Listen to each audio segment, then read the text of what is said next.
biomédicas con énfasis en inmunología. Yo hago parte de un grupo que es el Grupo de Inmunología Celular e Inmunogenética, es un grupo de investigación que está adscrito a la Facultad de Medicina y que básicamente tiene 3 líneas de investigación. Una es la inmunidad, la inmunología de trasplantes, la otra es la inmunología de las enfermedades autoinmunes. Las enfermedades autoinmunes son enfermedades en las que el sistema inmunológico empieza a reconocer lo propio como si fuera extraño. Y por último está la línea de la inmunología de la tuberculosis, que es la enfermedad infecciosa que más muertes causa. ¿Listo? Entonces, hoy vamos a hablar de la inmunidad innata. Vamos a un momento. Miren, básicamente hay 2 tipos de inmunidad, que es la inmunidad innata y la inmunidad adaptativa.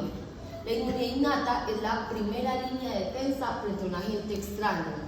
Es lo que ocurre primerito, cuando usted se infecta, tiene una infección bacteriana, una infección viral, la inmunidad innata es la primera en responder. Miren en la parte inferior el tiempo. En el momento cero es el momento en el que usted adquiere el patógeno. Y durante las primeras 12 horas usted tiene únicamente inmunidad innata. Es la inmunidad innata la que está respondiendo frente a ese antígeno. Un antígeno es una molécula frente a la cual uno monta una respuesta inmune. ¿Listo? Y la inmunidad adaptativa es la inmunidad que ocurre después a eso. Es una inmunidad mucho más específica, pero que toma mucho más tiempo para empezar a actuar. ¿Cuál es la principal barrera inmunológica? La piel. La piel es la principal barrera inmunológica, por eso cuando uno tiene una quemadura de 3er grado o cuando tiene alguna lesión grande en la piel, uno está en un riesgo inminente, tiene un riesgo alto de adquirir alguna infección. Bueno, en las células de la inmunidad innata vamos a encontrar varias, entre ellas encontramos fagocitos. Los fagocitos son células que se encargan de hacer fagocitosis, es decir, de internalizar microorganismos o de internalizar cualquier tipo de proteína dañada o de molécula dañada. Entre los fagocitos encontramos los neutrófilos, que son los fagocitos más abundantes en circulación, son los leucocitos más abundantes. Están las células dendríticas, los monocitos. Y tenemos otras células del sistema inmunoinnato, que ahorita las vamos a mencionar, son las natural killers, las NK, y están los linfocitos linfoides innatos, las células linfoides innatas, que son unas células que se parecen a los linfocitos, pero que no son linfocitos. Y en la inmunidad adaptativa, que esa la van a ver más adelante en el curso, están involucrados los linfocitos B y los linfocitos T. Los linfocitos B son las células que se encargan de producir anticuerpos, son las que se encargan de producir los anticuerpos frente a un antígeno determinado. Y los linfocitos T son las células del sistema inmune adaptativo que están involucrados en la inmunidad celular. Ahí encontramos los linfocitos T ayudadores y los linfocitos T citotóxicos. Eso los van a ver más adelante. Pero en este caso, hoy nos vamos a centrar en las células de la inmunidad innata. Les voy a mencionar qué tienen esas células de la inmunidad innata, cómo responden a antígenos extraños, para que ustedes empiecen a tener como una noción. Bueno, hay otra cosa, sí. No, profe, que cuando uno tiene una infección en la respuesta inmune, ¿cuál de los 2 sistemas es el que predomina? Es el que genera como la sintomatología en las personas. Generalmente pues ambas, pero por ejemplo, en la inmunidad innata, ahorita lo mencionamos, se producen unas citoquinas, por ejemplo, pirógenas. Se llaman pirógenas porque lo que hacen es que aumentan la temperatura corporal. Entonces, esas citoquinas en particular hacen parte de la inmunidad innata. Pero también hay unas células que sirven como puente entre la inmunidad innata y la adaptativa. Y son las células alimentadoras de antígeno, como los monocitos y las células dendríticas. Ahorita les menciono cuáles son esas y les tocamos algunos puntos. Hay otra cosa que hace parte de la inmunidad innata, que ustedes lo mencionaron la clase pasada, y fue el complemento. Ustedes vieron 3 vías del complemento, ¿cierto? La vía clásica, la vía de las lectinas y la alternativa, ¿cierto? Hay una vía que utiliza anticuerpos, ¿cuál es? La clásica. La vía que utiliza anticuerpos no es inmunidad innata, es inmunidad adaptativa, porque ya hay anticuerpos. Pero la vía de las lectinas y la vía alternativa son vías del complemento que pertenecen a la rama de la inmunidad innata. ¿Listo? Entonces, ya ustedes tienen algunos conceptos importantes. Igual aquí los vamos a ir pues como retomando. ¿Cuáles son básicamente las diferencias entre la inmunidad innata y la inmunidad adaptativa? La inmunidad innata tiene poca especificidad, mientras que la inmunidad adaptativa es altamente específica. Por ejemplo, si yo soy una célula del sistema inmune, yo monto una respuesta determinada solo con detectar que usted es un patógeno. A mí no me importa usted qué patógeno es o qué tipo de bacteria es. Yo monto una respuesta frente a usted. Pero en la inmunidad adaptativa la respuesta sí es muy específica. Entonces, por ejemplo, digamos que todos ustedes son bacterias y yo soy un monocito. Yo detecto las bacterias a través de diferentes receptores, reconozco que aquí hay bacterias y monto una respuesta inmune frente a bacterias. Eso es inmunidad innata. Pero si fuera inmunidad adaptativa, yo soy un linfocito T y reconozco a cada uno de ustedes como alguien distinto. O sea, si todos ustedes son bacterias, a mí sí me importa qué bacteria es, qué antígenos tiene, qué proteínas tiene en superficie. Eso es inmunidad adaptativa. La inmunidad adaptativa es muy específica, la inmunidad innata no es específica. Bueno, en cuanto a la diversidad de los receptores de la inmunidad innata es escasa. Ahorita vamos a ver cuáles son los receptores. Generalmente podemos hablar de 10, 15 familias de receptores de inmunidad innata, pero en la inmunidad adaptativa hablamos de miles, de muchísimos receptores, entonces la diversidad es mucho más amplia. En cuanto a la memoria, la inmunidad adaptativa tiene memoria inmunológica, la innata no. Aunque dicen que últimamente se ha empezado a hablar de que probablemente hay algún tipo de memoria, por eso se dice aquí en la tabla que limitada, pero en realidad uno dice no hay memoria inmunológica. Cuando uno lo vacunan, ustedes saben, cuando uno está pequeñito le aplican varias vacunas, bueno, todavía, y la idea de las vacunas es que es retar el sistema inmunológico. A uno le ponen una forma atenuada del patógeno, del agente extraño, para que el sistema inmunológico empiece a entrenarse. De modo que cuando entre en contacto con el antígeno real, tenga la capacidad de montar una respuesta mucho más rápida, mucho más eficiente y usted no se enferme.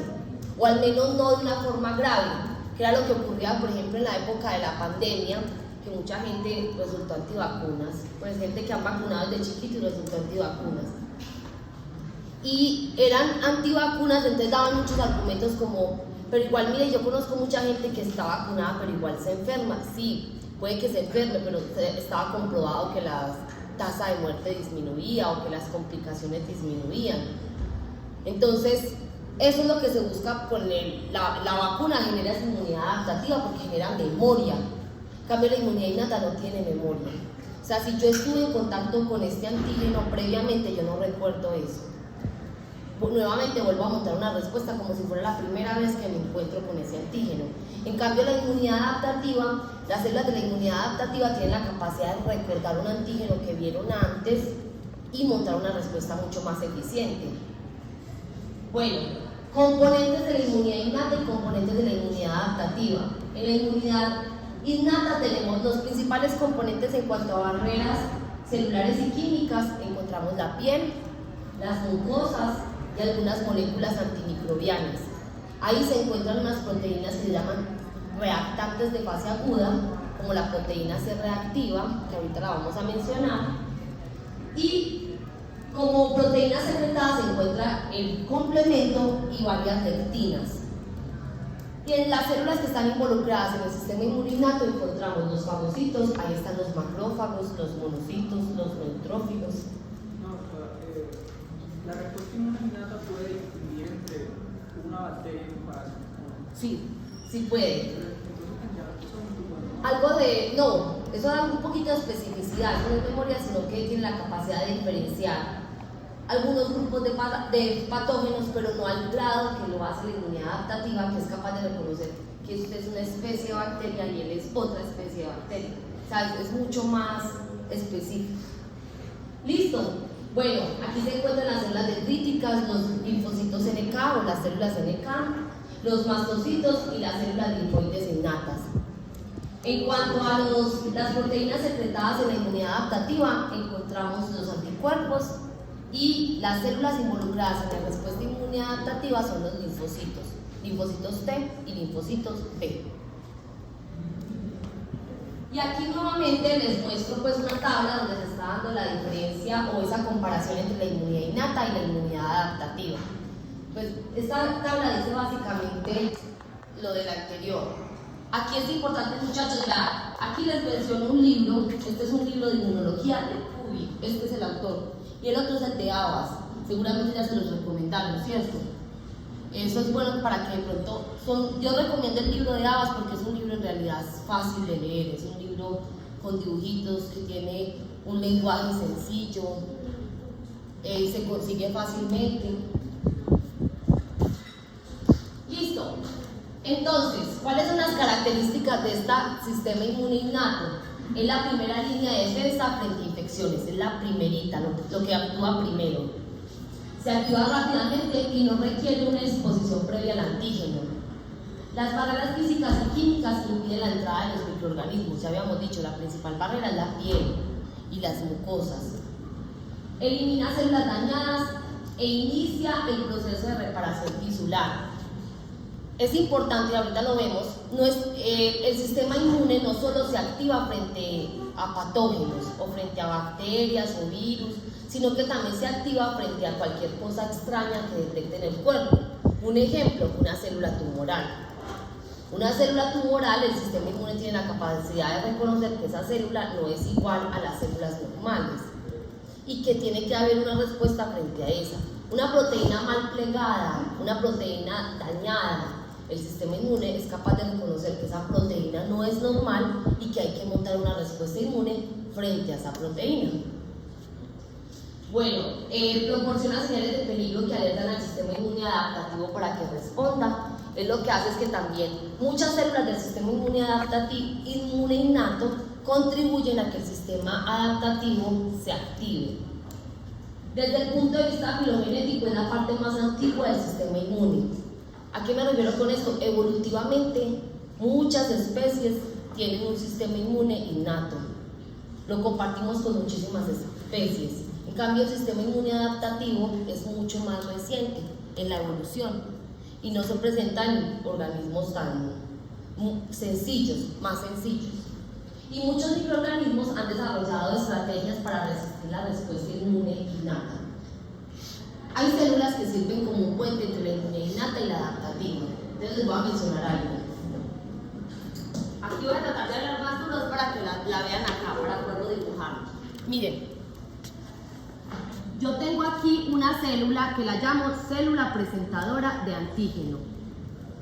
Esa célula presentadora de antígeno pueden ser muchos tipos de células. Por ejemplo, un monocito, una célula dendrítica, un macrófago. Todas estas células pueden actuar como células presentadoras de antígeno. ¿Por qué se llaman célula presentadora de antígeno? Porque presentan el antígeno. Ya les voy a decir. Entonces, miren, aquí tengo un linfocito T. Supongamos que este es un linfocito T. El linfocito T tiene un receptor en la membrana que se llama TCR. Se llama TCR porque es receptor de célula T. ¿Cómo se llamará el receptor del linfocito B? BCR. Se llama BCR, que es receptor del linfocito P.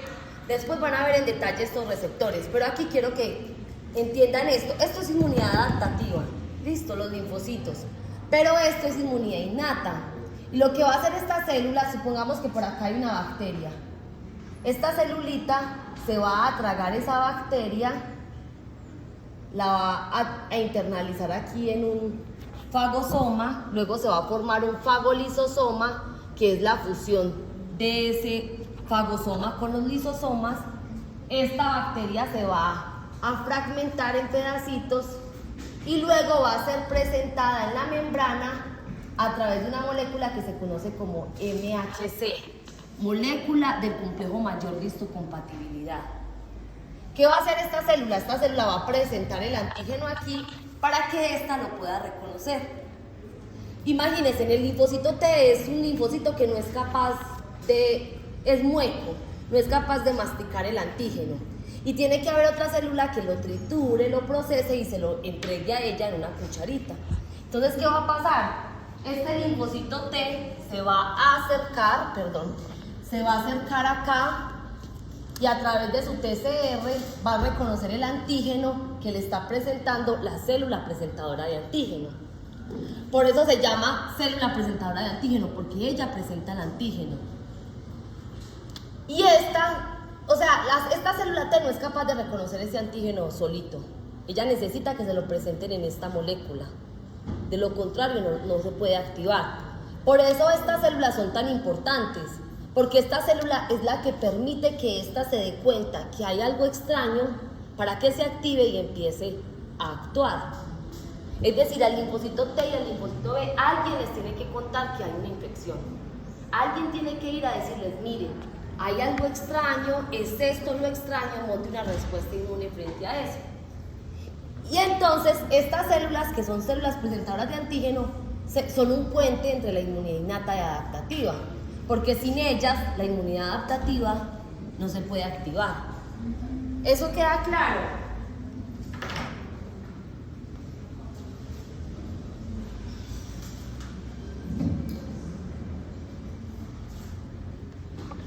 Listo, entonces vamos a empezar a hablar de los componentes de ese sistema inmune innato. Vamos a empezar por las barreras. El sistema inmune innato cuenta con las barreras anatómicas.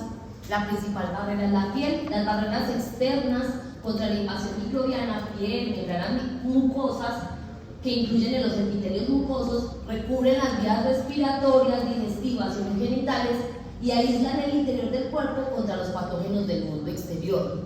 O sea, tenemos un montón de revestimientos que nos protegen frente al medio exterior.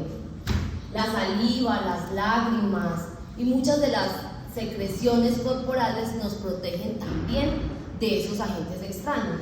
De hecho, en estas secreciones a veces hay enzimas que tienen actividad lítica, que degradan. Sí. Acá primero se lo presenta el linfocito T o de qué Depende de qué tipo de antígeno sea, pero normalmente se le presentan los dos. Y de hecho la célula B, por ahora no se puede con eso, por la célula B también puede actuar como célula presentadora de antígeno. Normalmente la célula le presenta un antígeno a la B y la B luego le presenta el T para que el T se active. Pero por ahora quedémonos con el mensaje de que hay células presentadoras de antígeno, que son células que presentan la molécula extraña y que los linfocitos T y B necesitan que alguien les presente esos antígenos. ¿Listo? Pero sí, esto es complejo, la inmunología es compleja porque en realidad uno nunca puede pensar en vías de manera separada. Hay que pensar que todo eso va ocurriendo paralelamente. Pero bueno, listo. Entonces vamos a empezar a hablar de las células del sistema inmune innato. Empecemos por las más importantes, que son los fagocitos. Los fagocitos son células que se encargan de fagocitar, como su propio nombre lo indica. Internalizan los compuestos. Aquí, ¿quiénes son fagocitos? Los monocitos, los macrófagos, los neutrófilos. Entonces, miren, aquí les están mostrando una célula que está fagocitando bacterias. ¿Sí ven? Aquí tenemos, esto es una microscopía electrónica de barrido y se ve claramente una célula fagocitando. Y en la imagen de acá, ustedes pueden ver, más o menos como el dibujito que les hice yo. Aquí hay una bacteria, que es la que está representada en verde. Una célula la empieza a internalizar, se forma el fagosoma, luego ese fagosoma se fusiona con los lisosomas y se forma el fagolisosoma. En el fagolisosoma esas moléculas se fragmentan y se expulsan o se presentan a una célula T en forma de una molécula del complejo mayor de histocompatibilidad, en una cucharita que se llama molécula del complejo mayor de histocompatibilidad. ¿Ustedes habían escuchado hablar de ese complejo mayor de histocompatibilidad? Todos, sí. Bueno, de hecho, esas moléculas, eso es lo que se mira cuando uno quiere mirar, establecer si hay compatibilidad entre un receptor. O sea, para poder establecer si se puede o no trasplantar un órgano. Bueno, la fagocitosis es un proceso activo de internalizar moléculas y generalmente se habla de fagocitosis cuando son partículas grandes, cuando tienen un tamaño mayor a 0.5 micrómetros. Uno puede internalizar cosas más pequeñas, pero normalmente se llaman de otras formas, endocitosis, pinocitosis, que seguramente en biología celular vieron esos conceptos. Pero miren acá, aquí lo que tenemos es una célula que tiene un montón de receptores en su superficie. Ahorita vamos a mencionar esos receptores. Miren que ahí muestran un receptor de lectina, un receptor para C3b. ¿Se acuerdan de C3b? ¿Dónde vieron C3b? En el sistema del complemento. Tienen unos receptores FC. Los receptores FC son receptores que reconocen la fracción FC de un anticuerpo. Y tenemos entonces diferentes microorganismos o diferentes agentes extraños son reconocidos a través de esos receptores. Se da la internalización del microorganismo. El microorganismo se degrada. Miren que aquí se forma el fagolisosoma. Y en el fagolisosoma se pueden producir, por ejemplo, especies reactivas de oxígeno, óxido nítrico o peróxido de hidrógeno, que contribuyen a que se degrade ese compuesto y finalmente se pueda eliminar. ¿Listo? Entonces, hay una cosa que se conoce como opsonización. ¿Saben qué es opsonización? ¿Alguien sabe? Bueno.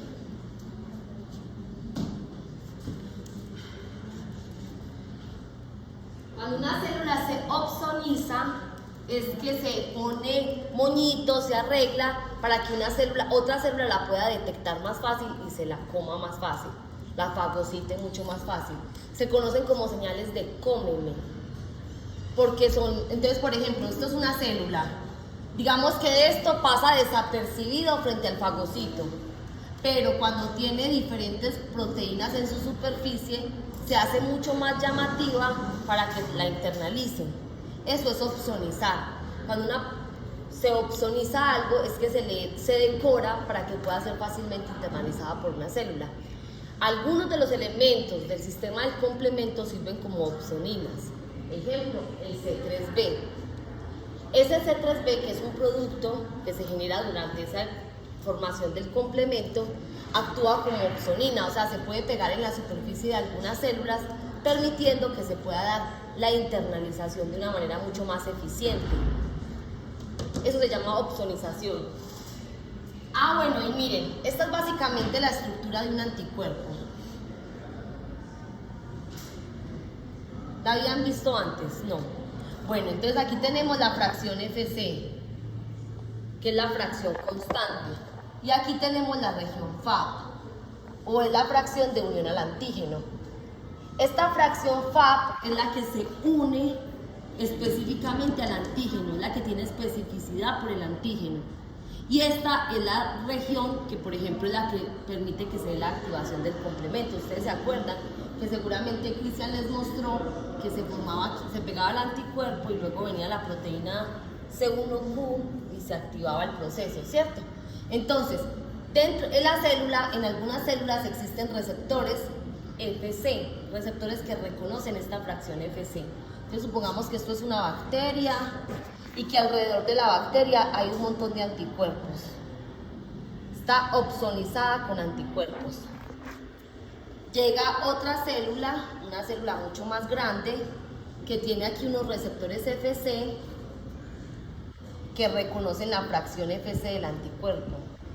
Y esto permite que se dé la interacción de la célula con esa bacteria opsonizada y la internaliza y se la traga.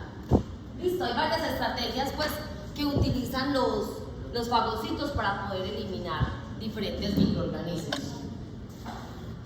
Bueno, sí. FAP es la fracción de unión al antígeno. Es la fracción variable. Sí, la región FAP es la región que se une al antígeno. Listo. Otra de las células del sistema fagocítico son los neutrófilos. Los neutrófilos son los leucocitos más abundantes, representan aproximadamente el 50% de los leucocitos en sangre.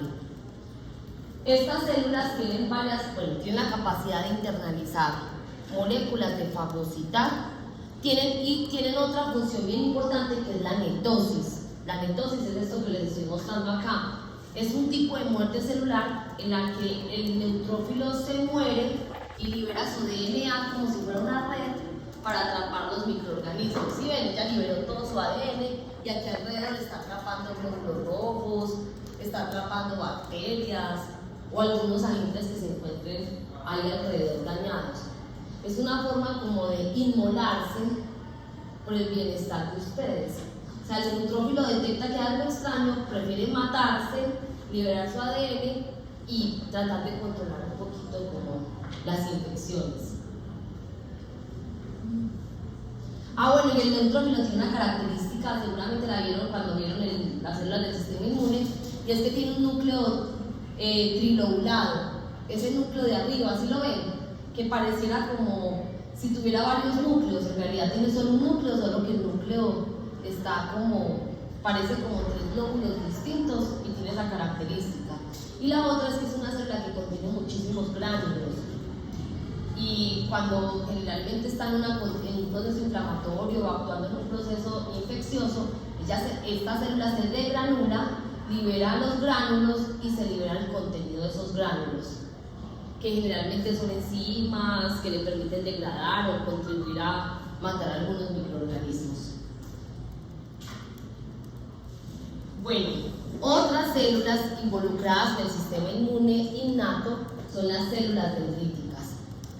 Las células dendríticas son células, se llaman dendríticas porque tienen una morfología muy curiosa, muy particular.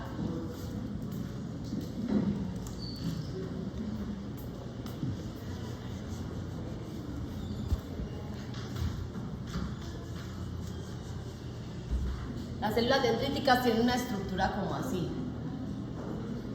como unas dendritas. Esto es una célula dendrítica. Tiene eso, parece un huevo frito. Bueno, tienen y alrededor expresan una gran cantidad de receptores, que ahorita vamos a ver cuáles, para los cuales se activan y producen una gran cantidad de moléculas. Entonces, ¿qué células hemos mencionado hasta ahora?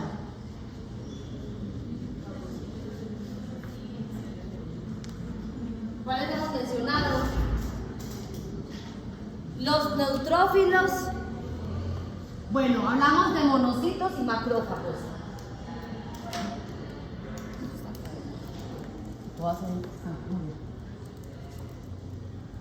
Mire, los monocitos tienen un núcleo en forma de riñón, como arriñonadito, es fácil de detectarlos.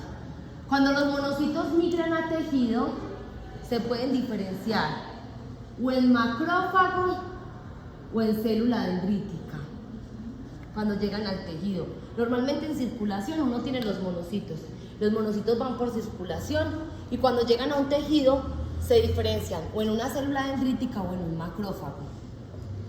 Es importante que tengan presente que no todos los macrófagos vienen de monocitos. También hay monocitos que se generan durante el desarrollo embrionario. Entonces hay monocitos que están en el tejido desde que usted nació y tienen la capacidad de autorrenovarse. Pero bueno, saben que y las células dendríticas no todas vienen de monocitos. Algunas células dendríticas también tienen otros orígenes. Pero sí es importante que sepa, cuando el monocito llega a tejido se puede diferenciar o en macrófago o en célula dendrítica. Hablamos de los macrófagos, ¿cierto? Que dijimos que eran células fagocíticas. Es muy normal que ustedes escuchen que a veces hablen de macrófagos y monocitos como si fuera lo mismo. Pues no es lo mismo, pero sí son muy parecidas, porque como estos vienen de estos, pues comparten muchas características, ¿cierto? Bueno, hablamos de los neutrófilos. Los neutrófilos se caracterizan porque tienen un núcleo como trilobulado y son muy granulares. Tienen muchísimos gránulos. También son muy fagocíticos. Y hablamos de las dendríticas. Estas dendríticas es las que estamos hablando acá. Estas son las células presentadoras de antígeno por excelencia. O sea, monocitos, macrófagos y células dendríticas pueden actuar como células presentadoras de antígeno, que ya les mostré que era una célula presentadora de antígeno. Las células presentadoras de antígeno por excelencia son las células dendríticas. Entonces, ellas detectan con rapidez y eficiencia microbios invasores debido a su localización en los tejidos. Hay unas células dendríticas que actúan como centinelas. Ellas están ahí en el tejido súper pendientes de que si detectan algo extraño. Entonces, el porcentaje de células dendríticas en circulación es muy bajo, es más o menos un 2%, pero algunas de ellas se encuentran en tejido ahí pendientes de qué es lo que pasa para poder alertar al sistema inmune rápido para que se monte una respuesta. Bueno, y ellas actúan frente, todas estas células tienen la capacidad de responder frente a una cosa que se conoce como PAMs o DAMs, que son los patrones moleculares asociados a patógenos PAMs o patrones moleculares asociados a daño DAMs. ¿Qué es un patrón molecular asociado a patógeno? Es una molécula que es común a los patógenos pero que no la tenemos nosotros. Ejemplo, el LPS, el lipopolisacárido. El lipopolisacárido es el principal componente de la pared de las bacterias gram negativas. Y las células de nuestro cuerpo no tienen LPS. Entonces, si yo soy una célula del sistema inmune y detecto LPS, inmediatamente sé que hay una infección con una bacteria gram negativa. Porque mis células no tienen LPS. Eso es un PAM. Pero, o sea, esa célula del sistema inmune detecta LPS, que es el principal componente de la pared de las bacterias gram negativas, sabe que hay una infección con bacterias gram negativas, pero no tiene cómo distinguir cuál es la especie de bacteria gram negativa que la está infectando. A eso me refiero con que no es específica. ¿Listo? En cambio, también podría detectar, digamos, una proteína mal dañada o ADN que se encuentre dañado con quiebres de la molécula de ADN. Eso sería un DAM, que es una molécula endógena, es una molécula mía que está dañada. En este caso estamos hablando de un DAM. Y cuando sea algo que viene de un patógeno sería un PAM. Bueno, otras células del sistema inmune innato son las células linfoides innatas. Estas células se parecen a los linfocitos, pero no son linfocitos. ¿Por qué no son linfocitos? Porque no expresan TCR. ¿Se acuerdan de qué era el TCR? ¿Qué era? El receptor de células T, por eso se llama TCR, pues en las siglas en inglés. Listo, entonces son células derivadas de médula ósea con morfología linfocítica, se parecen a los linfocitos, producen citoquinas parecidas a las producidas por los linfocitos T, pero carecen de TCR. Y residen en las barreras epiteliales. Y básicamente se ha hablado de 3 tipos de células linfoides innatas, que son los ILC1, ILC2 y las ILC3. ILC es de célula linfoide innata en inglés. Y aquí están las citoquinas que ellas pueden producir. Por ejemplo, las ILC1 producen interferón gamma, las ILC2 producen grandes cantidades de interleuquina 5 e interleuquina 13 y la ILC3 producen grandes cantidades de interleuquina 17 e interleuquina 22. Y aquí está en qué tipo de infecciones están involucradas. Por ejemplo, las ILC1 son frecuentes en infecciones virales. Las ILC2 son frecuentes en la defensa frente al mitos o frente a una inflamación alérgica. Y las ILC3 tienen una función de barrera intestinal en la organogénesis y en la organogénesis linfática. ¿Listo? Entonces, las citoquinas son proteínas que se generan son las proteínas que se generan durante este proceso de la respuesta inmune. Se llaman citoquinas. Muchas de las citoquinas se llaman interleuquinas. Por llamar IL5 es interleuquina 5, interleuquina 13, interleuquina 17. Bueno, otras células del sistema inmune innato son las natural killers o asesinas naturales y que se llaman células NK. Estas células tienen la capacidad de detectar células dañadas o células infectadas y matarlas. Entonces, por ejemplo, miren acá, ustedes están viendo una célula infectada por un virus, la célula NK la reconoce y la mata. O tengo aquí una célula dañada, que podría ser, por ejemplo, una célula tumoral. La célula la reconoce y la mata. Esas son las estrategias que utilizan estas células NK. Tienen la capacidad, tienen unos gránulos cuyo principal contenido son las uralcimas y las perforinas y median la muerte celular a través de la degranulación. Cuando ellas detectan esa célula dañada o esa célula infectada, se degranulan, liberan sus gránulos, el contenido de sus gránulos y matan estas células.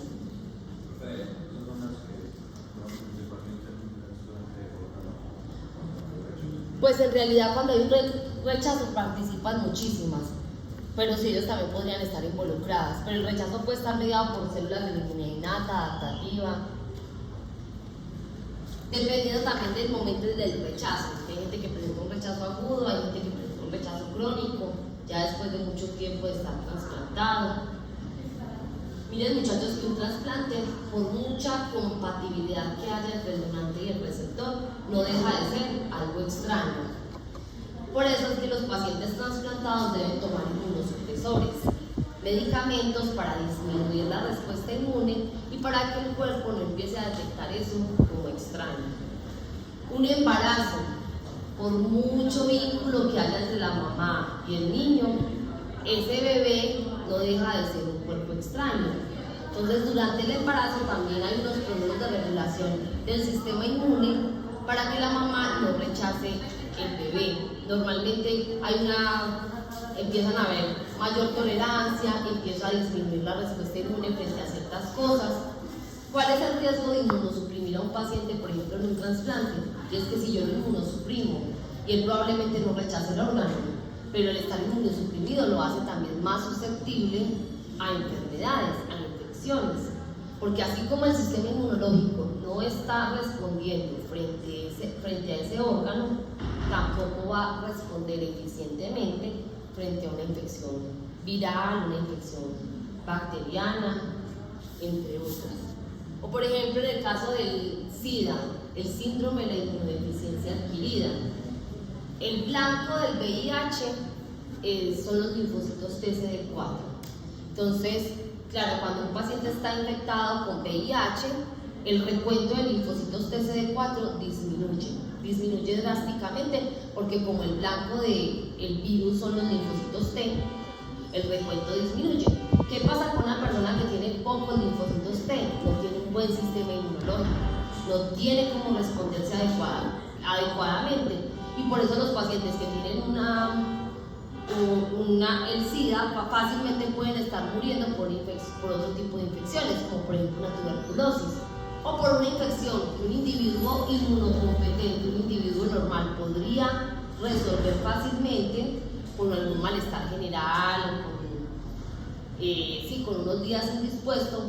Un individuo que tiene una alteración del sistema inmune fácilmente puede morir. ¿Listo? Bueno, entonces sigamos.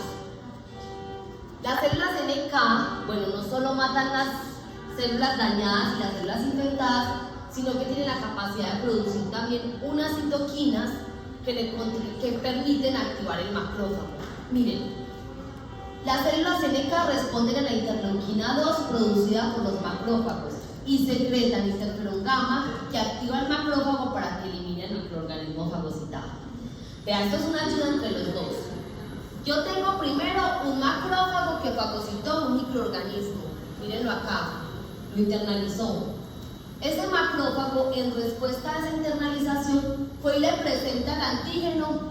Aquí no es una presentación, está interactuando con el linfocito T, ¿sí ven? Ven con la célula NK, perdón. Y la célula NK y el macrófago, cuando internaliza esa bacteria, y que un ruido tan desesperante, no.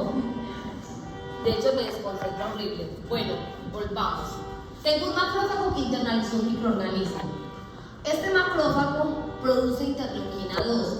Esa interleuquina 2 le sirve como señal a la célula NK para que produzca interferón gamma. Y esa interferón gamma le va a permitir al macrófago activarse y eliminar el microorganismo que fagocitó. Es decir, mira, yo te voy a contar que tengo una célula le digo, vea célula NK, yo tengo un microorganismo que acabé de fagocitar. Y lo que hace la célula NK le dice, bueno, mire, yo le mando interferón gamma para que usted se active y pueda eliminar mucho más fácil ese microorganismo que tiene internalizado. Esto es una conversación mutua. Primero el macrófago le envía una señal con interleuquina 12 y luego la célula NK le responde produciendo interferón gamma. ¿Listo? Las citoquinas juegan un papel súper importante en los procesos inflamatorios. Mucho, mucho. Otras células del sistema inmune que están involucradas en la inmunidad innata son los mastocitos. Los mastocitos son células centinelas presentes en la piel, en el epitelio mucoso y en los tejidos conjuntivos. Secretan rápidamente citoquinas cuando entran en contacto con diferentes procesos inflamatorios. Y también contienen unos gránulos citoplasmáticos que contienen diferentes mediadores inflamatorios. Cuando el mastocito se activa, secreta esos gránulos y en esos gránulos tiene una serie de proteínas, enzimas, para que le pueden ayudar también a controlar la infección. El gránulo contiene aminas vasoactivas, como por ejemplo la histamina. ¿Qué es esto de las aminas vasoactivas? Generalmente cuando estamos en un proceso o una respuesta inmune es importante que aumente la permeabilidad vascular. ¿Por qué? Porque ustedes van a tener un linfocito que está migrando, o una célula que está migrando por el torrente sanguíneo y que en respuesta a algunas señales tiene que empezar a migrar a los sitios donde hay una infección para poder controlar ese daño. Me voy a ir hasta una imagen que tengo muy adelante, solo para que vean esto.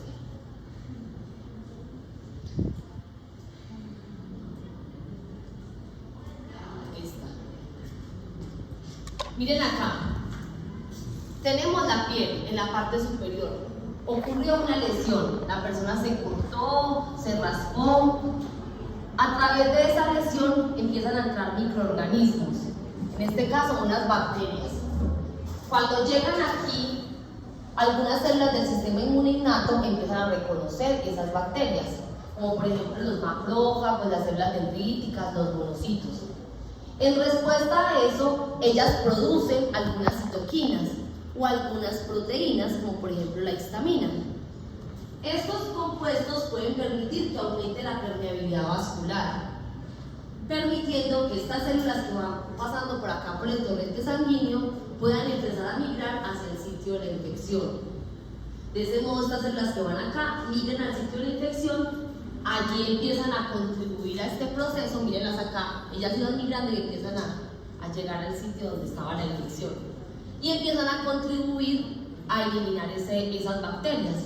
Es como si aquí hubiesen, no sé, 10 estudiantes tratando de controlar una infección, pero se dan cuenta que no pueden solos, que necesitan la ayuda de otros. Entonces empiezan a enviar señales para que estos que van pasando por aquí cerca lleguen a ese sitio y les ayuden a controlarla. Esto es un proceso, por eso cuando hay un proceso de inflamación, ¿qué cosas son características de una inflamación? Calor, enrojecimiento, el dolor, pues que hay un daño y la hinchazón. Entonces, ¿por qué cuando uno está, generalmente uno se toca y se siente calientito y como abultadito? Eso es porque está empezando a haber hay vasodilatación y hay migración de células a ese sitio. Entonces, claro, usted obviamente está hinchado, es porque hay cosas que están migrando, hay más líquido en ese sitio, hay más células en ese sitio. El enrojecimiento también como consecuencia de esa vasodilatación. Listo. Bueno, entonces ahora sí, vamos a volver donde íbamos. Por acá, en el mastocito. Listo, ya hablamos de las principales células del sistema inmune innato. Ahora vamos a hablar de los PAMs, que eran los patrones moleculares asociados a daño. Esos PAMs son moléculas que se encuentran en los microorganismos, pero no en nosotros. Ejemplos de PAMs: el ARN monocatenario propio de los virus, el ARN bicatenario, el ADN hipometilado. ¿Ustedes saben qué son estas CPG? Eso cuando les dicen unos CPG son secuencias de ADN ricas en citosinas y guaninas. Entonces el ADN humano tiene un alto grado de metilación, o sea, es altamente metilado. Y el ADN bacteriano no está metilado o tiene unos niveles de metilación muy bajos. De modo que cuando una célula del sistema inmune innato detecta que hay ADN hipometilado, inmediatamente sospecha que se trata de ADN bacteriano, no ADN propio o ADN viral. Pues ustedes saben que hay virus de ADN y hay virus de ARN, ¿cierto? Proteínas, por ejemplo la filina. La filina es una proteína de las bacterias. Nosotros no tenemos filina, nosotros no tenemos esa proteína en nuestras células.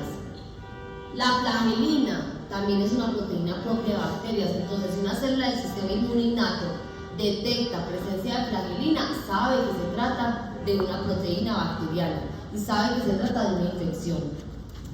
Lípidos de la pared, el LPS, que fue el que les mencioné ahorita, el lipopolisacárido, que es el principal componente de la pared de las bacterias gram negativas.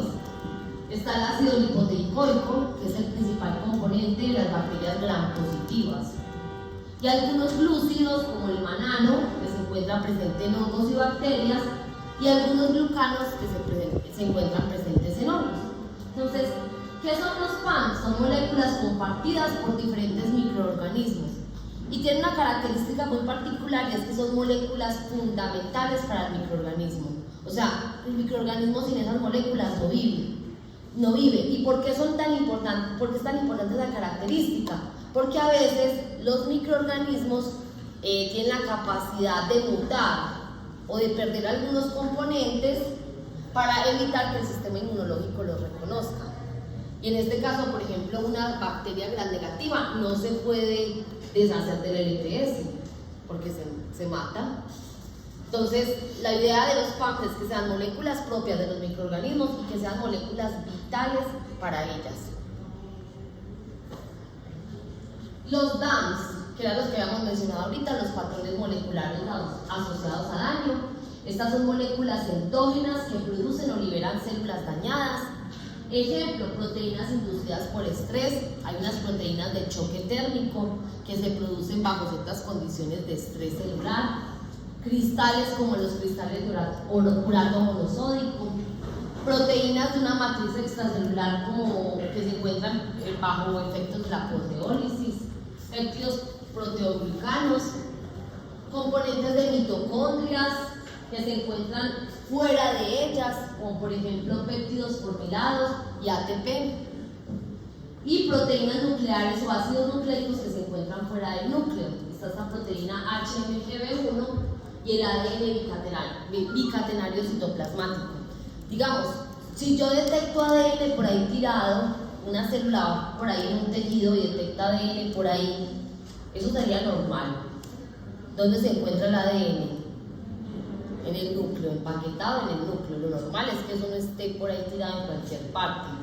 Si la célula del sistema inmune lo detecta, sabe que hay un daño, y eso es un DAMS. Él detecta que hay un daño por ahí y empieza a actuar. Bueno, entonces estas células que acabamos de mencionar, los monocitos, los macrófagos, las células dendríticas, tienen unos receptores que les permiten reconocer esos PAMs o esos DAMs. Y esos receptores se conocen como PRRs, receptores de reconocimiento de patrón. Y en esos receptores de reconocimiento de patrón vamos a tener diferentes tipos de receptores.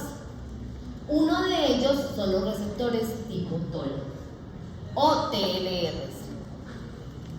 Los receptores tipo TOL en humanos se han descrito 9. Ya los vamos a ver, pero entonces miren, básicamente los receptores tipo TOL tienen esta estructura.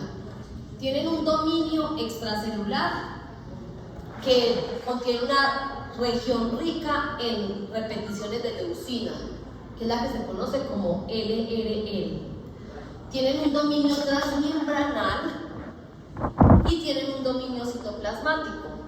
En el dominio citoplasmático tiene una región que se llama TIR, que es la región que le permite asociarse con otras proteínas y activar una cascada de señalización. Mírenlos acá están descritas. Los receptores tipo TOL son glicoproteínas integrales de la membrana, tienen un dominio extracelular que contiene repeticiones ricas en leucinas y tienen un dominio citoplasmático que contiene ese dominio TIR, que es el involucrado en la transmisión de señales.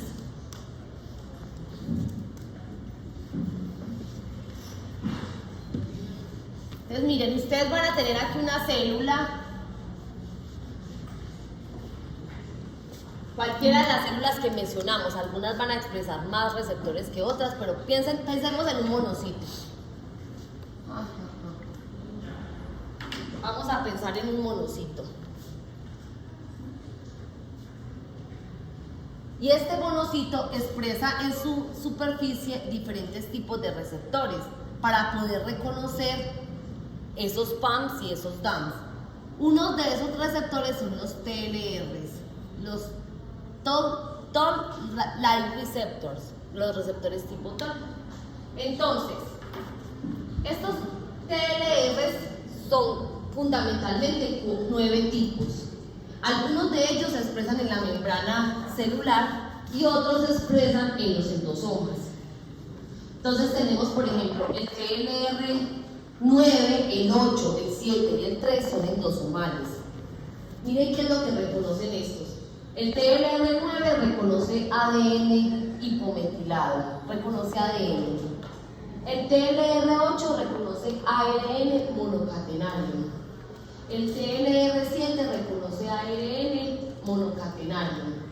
Y el TLR3 reconoce ARN bicatenario.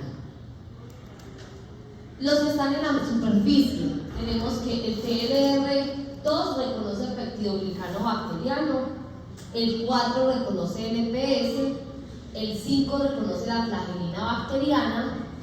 Y si ven que ellos forman dímeros, ellos nunca están solitos. Este es un receptor tipo TOL, pero él forma un dímero con otro receptor tipo TOL. Entonces, el TLR9 siempre forma un homodímero, o sea, con otro igualito a él. El 8, el 7 y el 3 forman homodímeros. Pero miren arriba, si ven que hay algunos que no forman homodímeros, como el TLR1 con el 2 y el TLR2 con el 6. Pudiendo reconocer, cuando el TLR2 está con el 1, reconoce, bueno, ambos heterodímeros reconocen lipopéptidos bacterianos. Entonces, eso es el primer paso. Yo tengo esos receptores en la superficie o en el interior, me van a permitir censar la presencia de un DAM o de un PAM y luego se tiene que activar una cascada de señalización para que yo pueda responder. Tiene que haber una serie de proteínas que actúan como mensajeros que finalmente permiten que se dé la respuesta que se espera. Entonces, mírenlo acá. Aquí les estoy mostrando qué es lo que ocurre primero. Lo primero que ocurre es que el ligando se une a su receptor. En el caso, por ejemplo, del TLR4, que es el que está arriba, se une al lipopolisacárido, al LPS. Cuando el TLR4 se une al LPS, se dimeriza. Entonces, una vez el TLR reconoce el LPS, se forma el dímero, que es lo que estamos viendo arriba, y a través de su dominio TIR, que es el dominio que es intracelular, ella se une a una molécula adaptadora, que puede ser o MID88 o TRIF, que puede ser este MID88 o el TRIF, dependiendo de cuál sea. Por ejemplo, todos los TLRs usan el MID88 como molécula adaptadora, excepto el TLR3. El TLR3 utiliza TRIF y algunos pueden usar tanto el MID88 como el TRIF. Entonces, aquí por ejemplo, estamos viendo que los TLRs 1, 2, 5 y 6 usan como molécula adaptadora el MID88. Vean que el TLR4 puede usar tanto el MID88 como el TRIF y que el TLR3 únicamente utiliza el TRIF. El TLR7, 8 y 9, ¿cuál molécula adaptadora usan? MID88. ¿Sí la ven? En la figurita. Listo. ¿Qué pasa después de que se unen a esa molécula adaptadora. Se tiene que desencadenar una cascada de señalización, vienen muchas moléculas y se activan finalmente unos factores de transcripción, que son NF-kappa B o los factores de respuesta al interferón. El NF-kappa B se trasloca al núcleo. ¿Qué es lo que es un factor de transcripción? Eso sí lo vieron en la unidad celular. ¿Qué es un factor de transcripción?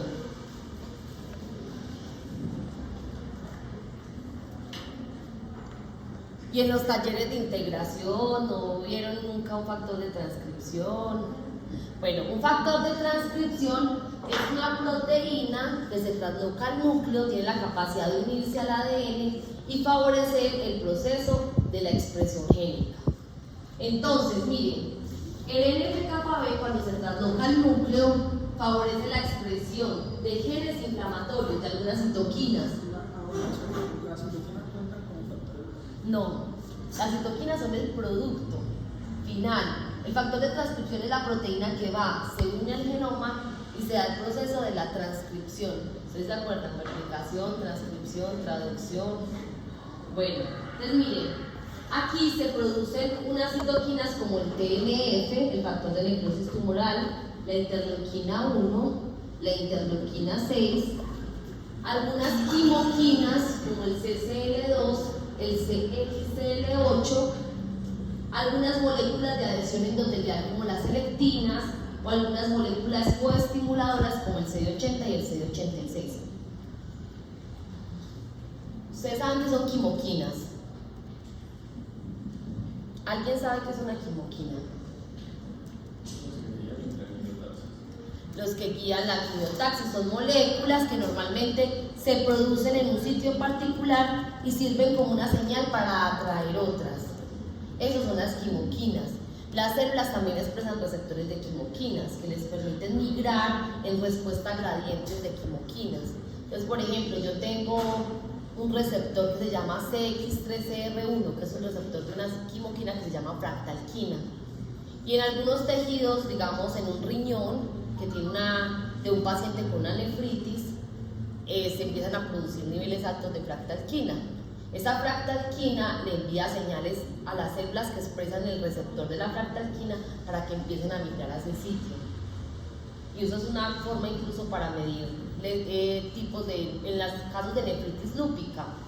Una forma de medir en qué etapa de la nefritis está es mirando qué tantos monocitos hay en el glomérulo. Entre mayor número de monocitos haya, está peor la situación. Bueno, y los factores de respuesta al interferón son factores de transcripción que favorecen la expresión de genes como los interferones. Ejemplo, hay los interferones tipo 1 o los interferones tipo 2 o los 3. Hay también interferones tipo 3. Y los interferones tipo 1 son muy comunes cuando estamos hablando de una infección viral. Entonces miren que tiene mucho sentido. Supongamos que usted se infectó con un... Voy a dibujar acá. Vamos a suponer esto. Por acá hay un virus. ¿Las infecciones con virus son intracelulares o extracelulares? Intracelulares.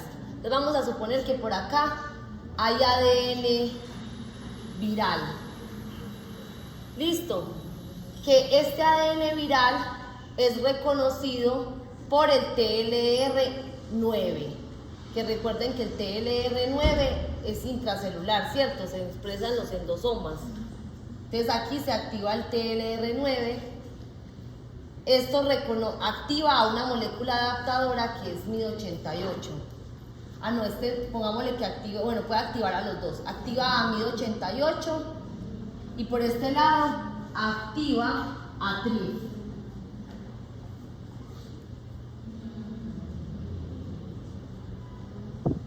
Digamos que esta molécula MID88 permite que se dé la activación del factor de transcripción NF-kappa B. Y aquí es el núcleo. Vamos a suponer que por acá es el núcleo. Me quedó un poco feo esto. Entonces, se trasloca al núcleo y va a permitir que se expresen varios genes. Entre ellos se produzcan algunas citoquinas como la interleuquina 1 beta y el TNF. Listo. Y aquí tengo este que activó anti-RF, que es el factor de respuesta al interferón. Este se trasloca al núcleo y permite que se dé la expresión génica del interferón tipo 1. Estos interferones tipo 1 son súper importantes para la respuesta viral, porque permiten que haya una respuesta frente a esos virus. Entonces, estas citoquinas van a permitir que se va de activación de otras células que estén por ahí en el ambiente y que se pueda controlar mucho más fácil esa infección por el virus. Sí.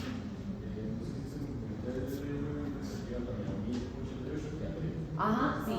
El TLR9 puede activar. No, TLR9 sí solo es MID88, tiene toda la razón. Solo puede activar MID88. En ese sí tiene razón. Ahí sí. Ajá, sí. Bueno, muchachos, entonces vamos a seguir por acá. Miren acá, mucho más compleja. No se tienen que aprender estas moléculas de acá, al menos no en esta parte. Si otro profesor en otra clase les dice que se lo deben aprender, se lo aprenden. En cuanto a inmunidad innata, para mí esto no es fundamental. Pero sí es fundamental que sepan que NF-κB y el IRF son factores de transcripción, que MID88 y TRIP son moléculas adaptadoras y que los TLS son receptores de reconocimiento de patrón. Y sí es importante pues que sepan cuáles son endosomales, cuáles se expresan en la membrana y qué reconocen cada uno. Listo, mírenlo acá. Entonces, por ejemplo, aquí tenemos en los endosomas los TLRs que habíamos dicho que eran intracelulares. El TLR3, el TLR7, el 8 y el TLR9. Ahí están sus ligandos. El del TLR3, RNA de doble cadena. El del TLR7, RNA de cadena sencilla. El del TLR8 también RNA de cadena sencilla. Y el DNA, las islas CPG. Allá están, en la parte membranal tenemos los TLR4, el 5 y el 2 que pueden formar heterodímeros tanto con 1 como con 6. Y arriba se ven sus ligandos. Entonces, ¿qué va a pasar? Lo primero que va a ocurrir es que el ligando se une a su receptor. Digamos, el LPS se une al TLR4. Lo segundo que va a ocurrir es que se da la dimerización. Y es que ese TLR4 se une a otro TLR4 y se forma ese dímero. Lo siguiente, se recluta la molécula adaptadora, en este caso TRIP. Y luego se activa una cascada de señalización, que eso no lo vamos a aprender, permitiendo que se dé la activación de diferentes factores de transcripción como NF-κB o los factores de respuesta al interferón. Los factores de transcripción son proteínas que cuando se activan se traslocan al núcleo, se unen al material genético y permiten que se dé la expresión de algunos genes. ¿Listo? ¿Hasta aquí claro? Bueno, otro tipo de receptores PRRs. Yo les dije que había varios tipos. Uno era la familia de los TLRs. Otros son los receptores citosólicos.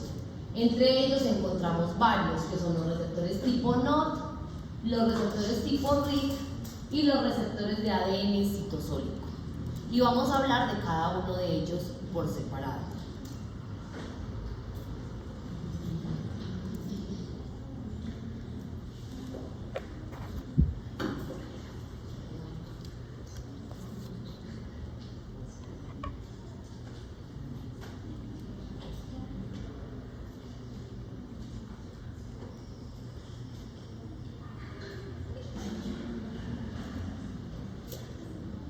Bueno, entonces, vamos a empezar a hablar de ellos.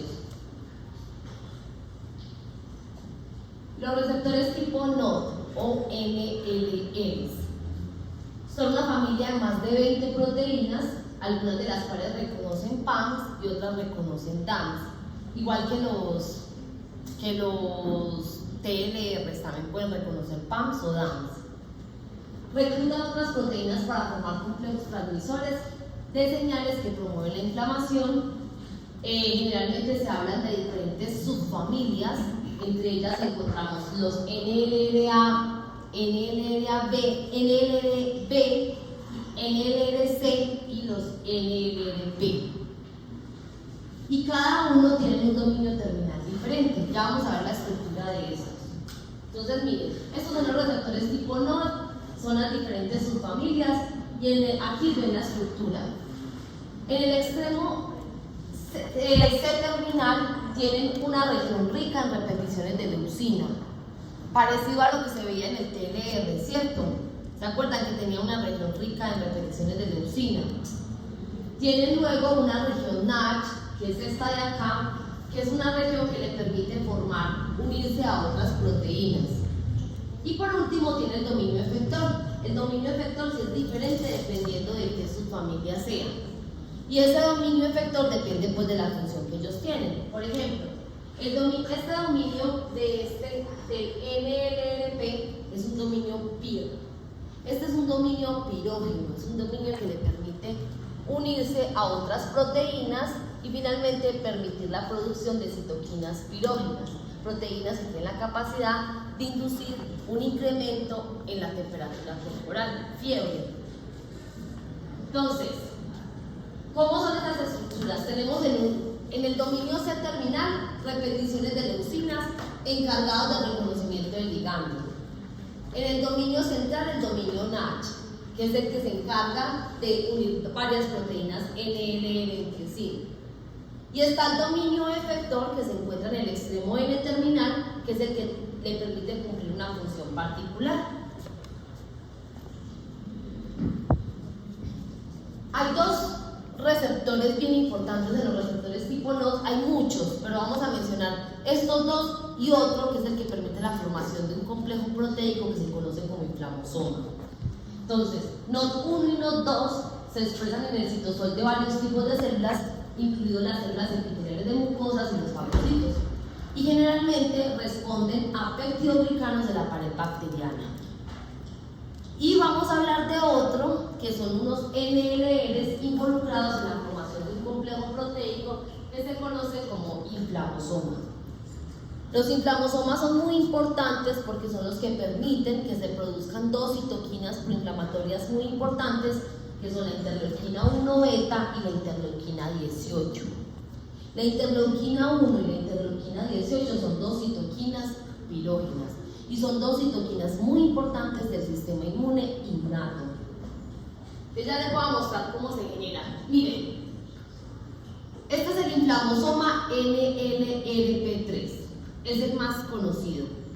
Está formado por un sensor. El sensor es que un receptor tipo NOD, donde vamos a tener en el extremo la cajita azul, la que es representada como con un cuadrito azul, es la región de repeticiones ricas en leucina. Luego tienen la que es moradita, la cajita moradita, que es el dominio NACH. Y tiene un dominio efector, que es el dominio PID. Listo. Después tenemos una proteína adaptadora, que es la que tiene un dominio PID y un dominio CAR. Y luego tenemos una proteína ejecutora, que es la que tiene un dominio CAR y es una procaspasa. Esta es una procaspasa. Ya les voy a explicar entonces. Miren, la proteína sensora, que es la que tiene, que es el receptor tipo NOD, tiene una región con repeticiones ricas en leucinas. Tiene un dominio NACH y tiene un dominio PID. Ese dominio PID se une con el dominio PID de la proteína adaptadora. Y este dominio CAR de la proteína adaptadora se une con el dominio CAR de la proteína sensora. ¿Sí ven? Y eso se repite muchas veces y forman esta estructura, que es la que se conoce como inflamosoma. ¿Qué es lo interesante de este inflamosoma? Que el inflamosoma permite la activación de la caspasa 1. Entra procaspasa 1 y se forma caspasa 1.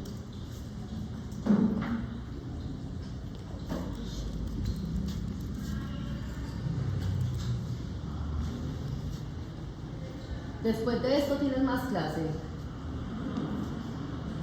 Menos mal, porque los veo. Este es un horario muy pesado. Estos son salones muy calientes. pero es pesado para ustedes y para mí, o sea, para los dos. Nos toca hacer como el esfuercito.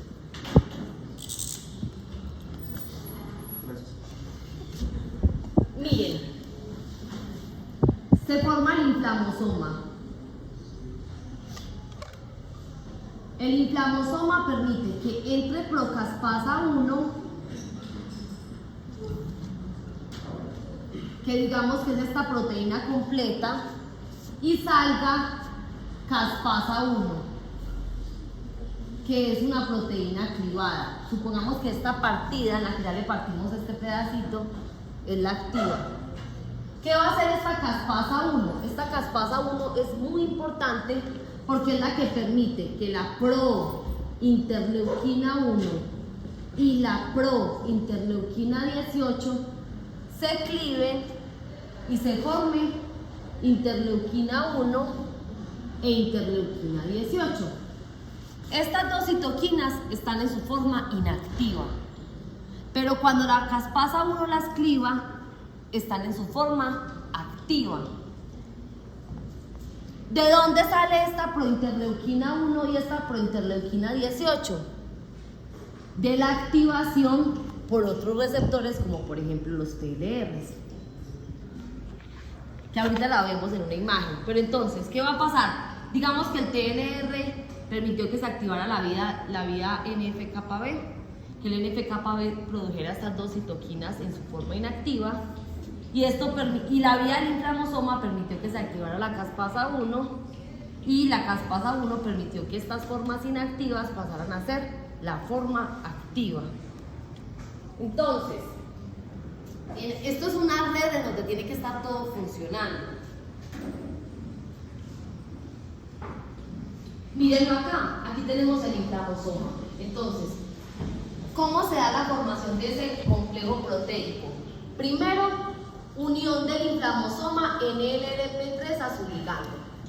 Luego, múltiples proteínas interactúan entre sí para formar este complejo, que es el mismo complejo que vimos ahorita, donde había un sensor, un adaptador y un ejecutor. ¿Qué va a pasar aquí? Cada proteína del oligómero se une a una proteína adaptadora. Luego se da el reclutamiento de la proteína procaspasa 1 y sale caspasa 1, que es la forma activa. Y finalmente la caspasa 1 extingue, corta las formas precursoras e inactivas de la interleuquina 1 beta y la interleuquina 18, que fue lo que les mencioné aquí. Esta caspasa 1 tiene la capacidad de coger estas formas inactivas, extinguirlas y generar las formas activas. Mírenlo acá, esto se ve mucho más complejo, pero es básicamente lo mismo que les mostré. Miren, uno de los ligandos de ese NLRP3, que es un receptor tipo nodo, se une al ATP. El ATP favorece que se dé la formación de ese complejo entre el sensor, la proteína adaptadora y la procaspasa 1. Luego se forma el complejo grande. La procaspasa 1 sale como caspasa 1 activa, y esta caspasa 1 activa permite que las formas inactivas de la interleuquina 1 y la interleuquina 18 se cliven y salgan las formas activas. ¿Sí ven? Y la caspasa 1 cumple una función también importante, y es que permite la formación de una proteína que es la gastermina.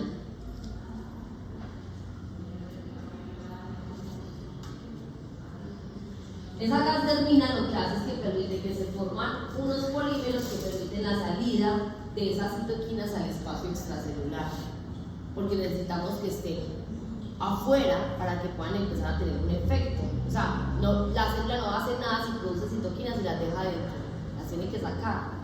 Las tiene que sacar al espacio extracelular para que empiece a haber un efecto. Lo mismo, solo que pareciera complejo, pero miren que no. Entonces miren acá, ya habíamos visto la vía de los TLR, ¿cierto? Entonces por este primer lado estamos viendo el TLR. El TLR4 reconoce el LPS, se dimeriza, se une a una molécula adaptadora que es SNI88 y se activa NF-κB. NF-κB se trastoca el núcleo y permite la expresión de diferentes genes, entre ellos la prointerleuquina 1 beta y la prointerleuquina 18. Estas dos formas que acabamos de ver acá no son activas. Entonces, aparte de que se dio esa activación, tiene que activarse el inflamosoma.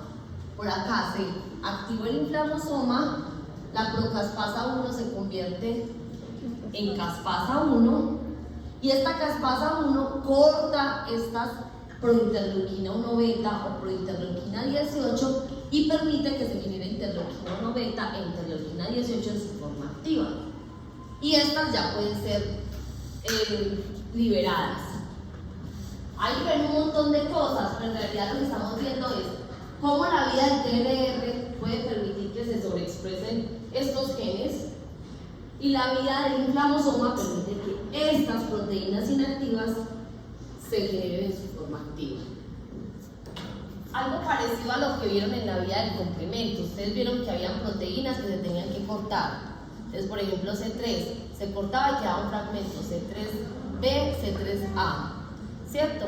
Que uno servía y el otro se dejaba, ¿cierto? Y así fueron viendo lo mismo con C4, hasta que se formó el complejo de ataque a la membrana, que era el que iba a degradar la célula. Esta es otra forma también de activación del inflamosoma. Miren, aquí se da la activación del inflamosoma. El inflamosoma permite que se dé la activación. A veces cuando no se tiene la capacidad de activar, la que acabamos de ver, esta de aquí se conoce como la vía canónica del inflamosoma. Y esta es la vía no canónica del inflamosoma. En la vía no canónica no se activa la caspasa 1, sino la caspasa 11. Y esta caspasa 11 tiene la capacidad de activar la gasdermina. La gasdermina es esa molécula que va a permitir que se generen esos poros para que salgan las citoquinas. Sí.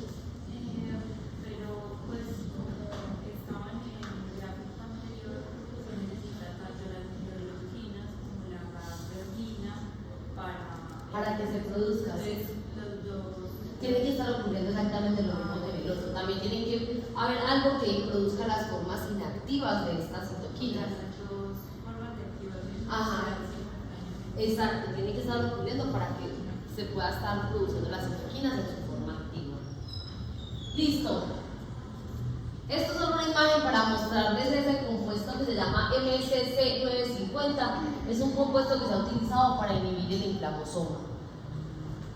Hay una cosa, muchachos, es que todos los sistemas se tienen que regular. Uno no puede estar eternamente inflamado, porque ya eso traería consecuencias graves. En un tejido no puede estar eternamente dañado, tiene que haber un proceso de reparación. Todo el tiempo en el cuerpo están ocurriendo procesos de muerte celular, pero al mismo tiempo tiene que haber procesos de proliferación y de reparación, porque si no, pues también tendría consecuencias fatales. Entonces, la falta de respuesta inmune es mala, pero el exceso de una respuesta inmune también lo es. Y aquí vamos a tocar un punto importante, y es que hay unas enfermedades que se conocen como las inflamosomopatías o síndromes de activación de la interleuquina 1 beta. Esas son enfermedades en las que el inflamosoma se encuentra sobreactivado, más activado de la cuenta, y el individuo está produciendo grandes cantidades de citoquinas interleuquina 1 beta, más de lo normal, y es por eso que se llama también síndrome de activación de la interleuquina 1 beta. Ejemplos de esas enfermedades son la fiebre mediterránea familiar y los síndromes periódicos asociados a criopirina. ¿Qué son esas enfermedades? Miren, la fiebre mediterránea familiar está caracterizada por episodios de 1 a 3 días dados por fiebre con peritonitis estéril, inflamación pleural, artritis, rash y en algunas ocasiones desarrollo de amiloidosis sistémica. Aquí lo que hay es que hay un exceso de esa activación del inflamosoma, lo que yo les dije, el exceso en activación también es malo. Se está produciendo un exceso de esa de esa citoquina interleuquina 1 beta que es pirógena, que le envía una señal al hipotálamo para que aumente la temperatura corporal. Entonces, si todo el tiempo está aumentada, este individuo se la pasa con un montón de fiebre. Están los síndromes periódicos asociados a la criopirina, son también conocidos como criopirinopatías. Son desórdenes de una proteína esencial del inflamosoma denominada inicialmente como criopirina, aunque ya se le llama NLRP3, y están dadas por mutaciones en ese gen, y esos pacientes suelen ser tratados eficientemente con antagonistas de la interleuquina 1 beta, es decir, con moléculas que bloquean la acción de la interleuquina 1 beta. Bueno, otro tipo de receptores de la inmunidad innata, otros receptores de patrones, están los receptores tipo RIG. Estos receptores tipo RIG o RLR son detectores citosólicos de ARN vírico que responden induciendo la producción de interferones antivíricos tipo 1. Hasta ahora hemos mencionado varios tipos de citoquinas. Hay muchísimas, pero hasta el momento hemos mencionado unas bien importantes que son la interleuquina 1, la interleuquina 18. Otra importante es el factor de necrosis tumoral alfa. Y otra importante es la familia de los interferones. Se llaman interferones porque interfieren. Es por eso. Y hay 3 tipos de interferones. Los tipo 1, los 2 y los 3. Los interferones tipo 1 son los interferones alfa y son muy importantes en las respuestas virales. Cuando hay una infección viral, los niveles de interferón son altos.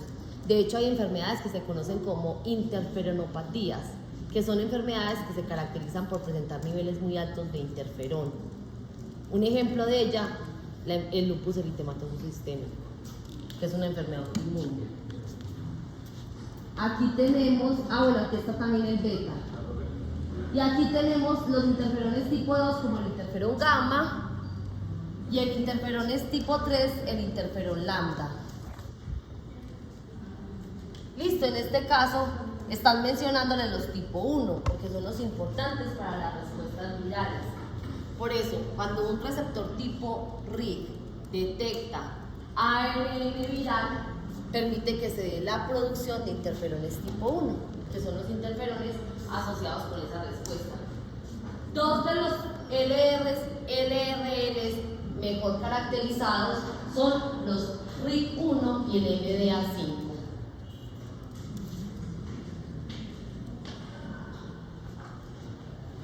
También existen otros receptores, bueno, los detectores de ADN citosólico son receptores, como su propio nombre lo indica, detectan ADN que está presente en el citosol. Ese ADN que está presente en el citosol puede ser ADN propio, puede ser ADN de algún microorganismo.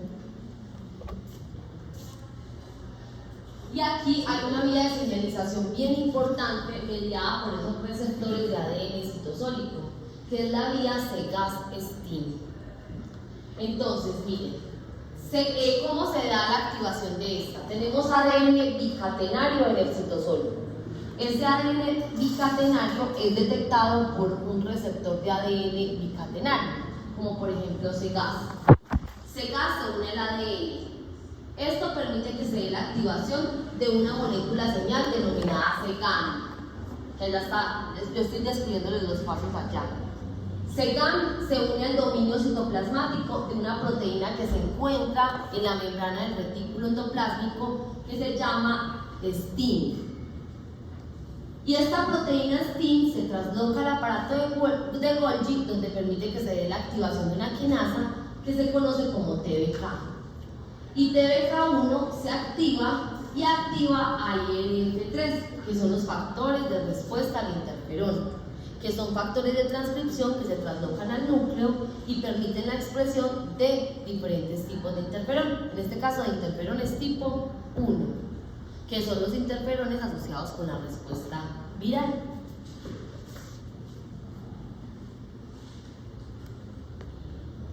Hay otro tipo de receptores que son los receptores tipo lectina. Estos receptores tipo lectina reconocen carbohidratos presentes en la membrana de los microorganismos. Ejemplo, el receptor de manosa, que es el CD206, que se expresa en los monocitos y en los macrófagos. Este es un receptor que tiene la capacidad de reconocer manosa y fructosa presentes en la membrana, por ejemplo, en la superficie de algunos microorganismos. Está la lectina 1, la lectina 2, dicisan, la langerina. Todos estos son ejemplos de receptores de lectina tipo C que tienen la capacidad de reconocer diferentes azúcares, arriba les muestran que ligandos, y mandar diferentes señales para que se dé la activación o la fagocitosis de la activación o la capacidad fagocítica de las células. Entonces, por ejemplo, el CD206, que reconoce manosa, tiene la capacidad de inducir la fagocitosis y la inmunidad frente a algunos organismos como hongos, que expresan en su superficie esa manosa. Por ejemplo, la langerina también puede estar favoreciendo que se dé la fagocitosis y que se dé la presentación antigénica. Y existen otro grupo de receptores que son los receptores Scavenger, o también conocidos como receptores basurero. Ustedes los van a encontrar en el ABAS, si lo leen en español lo ven como receptores basurero, pero en realidad se llaman receptores Scavenger, eso no tiene traducción, hay cosas que no tienen traducción. Entonces, los receptores Scavenger son una superfamilia de proteínas que generalmente reconocen lipoproteínas de baja densidad oxidadas. Esas lipoproteínas de baja densidad oxidada son muy frecuentes, por ejemplo, en la aterosclerosis.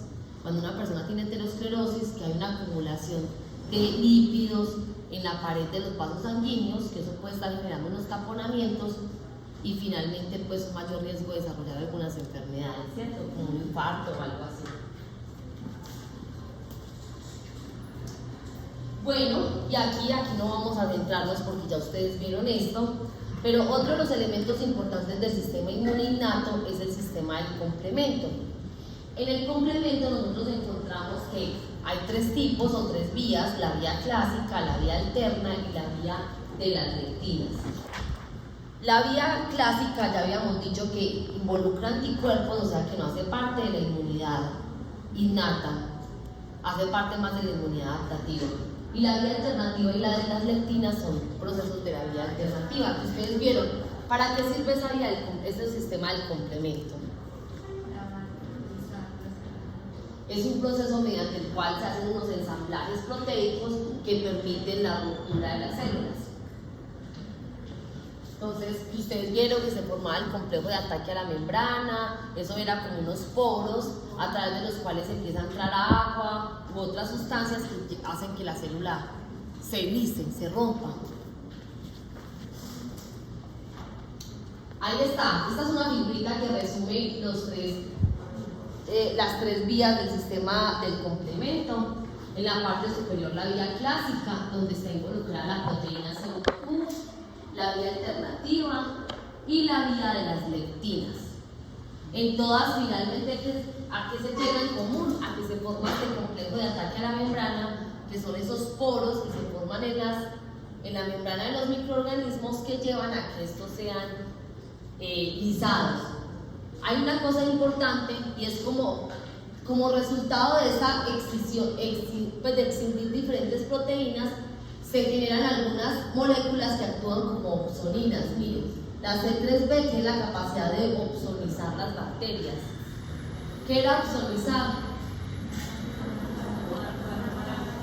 Decorarla para que se la coman, ¿cierto?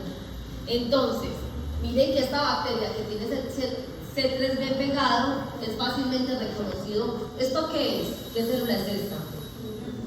Un neutrófilo. ¿Por qué saben que es un neutrófilo? Por el núcleo trilobulado, ¿listo? Entonces, aquí este neutrófilo que tiene un receptor que reconoce ese C3A, reconoce la bacteria que está opsonizada, la internaliza, la fagocita y la degrada.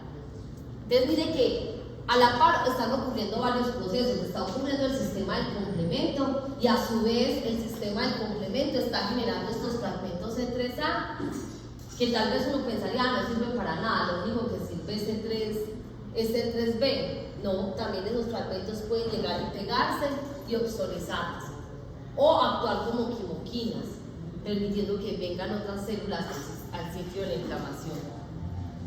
Listo. Y hay unas moléculas que se conocen como efectoras solubles de la inmunidad innata y son moléculas o reactantes de fase aguda, son moléculas que se producen muy rápido durante el proceso inflamatorio. Entre ellas encontramos, por ejemplo, las pentraxinas, y aquí se encuentran varias proteínas como la proteína C reactiva o proteína PCR.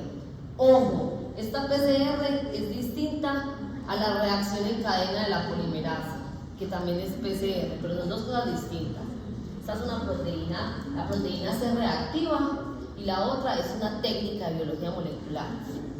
Listo, también está la proteína amiloide C glucosal y la pentraxina PTX3.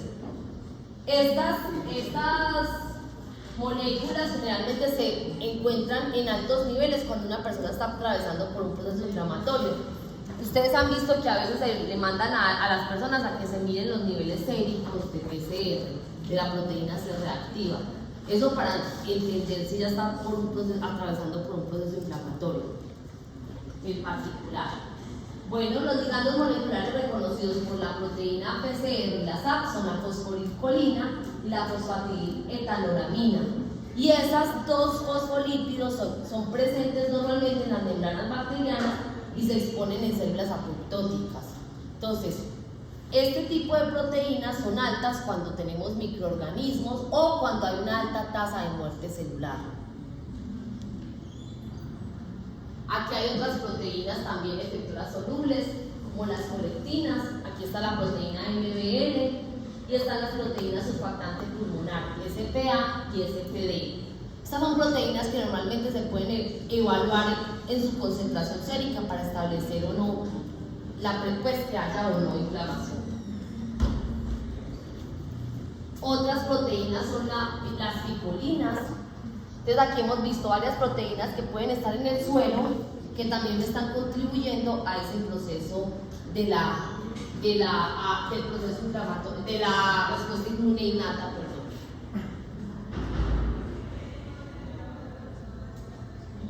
Y esta fue la imagen que ahorita vimos, básicamente cómo comienza, que ese proceso puede estar asociado con la vasodilatación, el aumento en la permeabilidad vascular, que permite que entonces diferentes moléculas o diferentes células que van en circulación empiecen a migrar hacia los sitios de infección.